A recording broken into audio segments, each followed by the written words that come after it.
Amazon Flipkart fake reviews ভুয়ো রিভিউয়ের কারণে অনলাইনে ঠকার দিন শেষ করতে চলেছে সরকার। বর্তমানে খুব দ্রুতগতিতে অনলাইন শপিং প্ল্যাটফর্মগুলিতে ভুয়ো রিভিউয়ের ঘটনা বেড়ে চলেছে। কথা বলার কারণ হলো 2018 সালে ন্যাশনাল কনজিউমার হেল্পলাইনে 95,270টি অভিযোগ জমা পড়ে, যেখানে 2023 সালে অভিযোগের সংখ্যা বেড়ে 4,44,034টিতে দাঁড়ায়। অতএব বলার অপেক্ষা রাখে না যে অনলাইনে ব্যাপক মাত্রায় ভুয়ো রিভিউয়ের সংখ্যা বৃদ্ধি পাচ্ছে।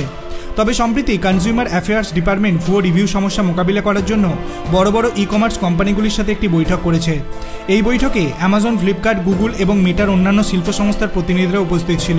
কনজিউমার অ্যাফেয়ার্স ডিপার্টমেন্টের সেক্রেটারি নিধি খারে ওই বৈঠকে সম্প্রতি সময় অনলাইনে কেনাকাটা বৃদ্ধি এবং এনসিএইচে ই কমার্স সেক্টরের রেজিস্টার ক্রেতাদের অভিযোগ ক্রমবর্ধমান সংখ্যা সম্পর্কে বক্তব্য রাখেন। তিনি জানান, এনসিএইচের জারি করা নির্দেশিকার মূল লক্ষ্য হল অনলাইনে কেনাকাটার স্বচ্ছতা নিশ্চিত করা এবং ভুয়ো রিভিউ সম্পূর্ণরূপে বন্ধ করা। তার কথার সাথে সহমত পোষণ করেন অনেক ই কমার্স সাইটের প্রতিনিধিরা। তারাও ক্রেতাদের জন্য একটি স্বচ্ছ প্ল্যাটফর্ম গড়ে তুলতে উদ্যোগী বলে জানিয়েছে। আশা করা যায় শীঘ্রই ফ্লিপকার্ট, অ্যামাজনের মতো সাইটে ভুয়ো রিভিউয়ের সংখ্যা কমতে চলেছে। আপনি কি ফ্লিপকার্ট বা অ্যামাজন থেকে কোনো ভুয়ো রিভিউওয়ালা প্রোডাক্ট কিনে ভবিষ্যতে কোনো সমস্যায় পড়েছেন? আপনার অভিমত আপনি কমেন্ট সেকশনে জানাতে পারেন।